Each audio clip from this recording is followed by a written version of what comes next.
لا لا لا لا لا لا لا لا، انتوا بتضحكوا؟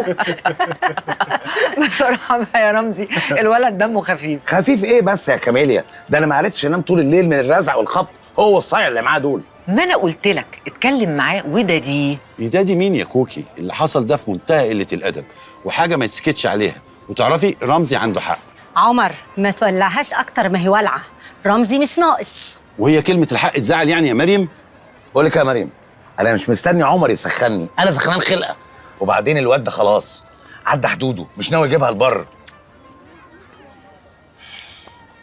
انا لازم ارد له اللي عمله لي ده زي المحامي بتاعي ما قال لي. لا طبعا يا رمزي كده غلط، كده مش هتخلصوا وعمركم ما هتتفاهموا، والحركات دي هتقلب بسخافه بعد كده ومش هتطيقوا بعض. هي لسه هتقلب بسخافه؟ هي سخيفه فعلا. رمزي ما تنساش ان طارق عمره ما كان قريب من حسين الله يرحمه، وكان على طول حاسس انه فوق دماغه وضاغط عليه، وانت جيت بقيت فوق دماغه وضاغط عليه برضه. بصراحه بقى الواد صعبان عليا. وانا يا كاميليا انا مش صعبان عليكي؟ لا طبعا بالعكس يا حبيبي، صعبان عليا.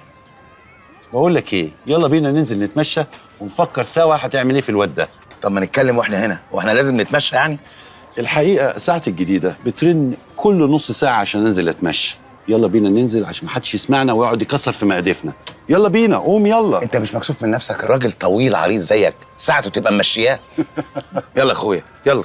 يلا اتفضل اتفضل، اظبط الساعه.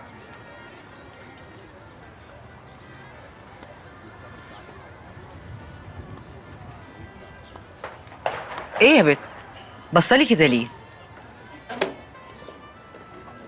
لا بريئه قوي يا بت خالص، صعبان عليا طبعا يا حبيبي. في ايه يا مريم؟ عادي، كلمه بقولها لكل الناس يعني.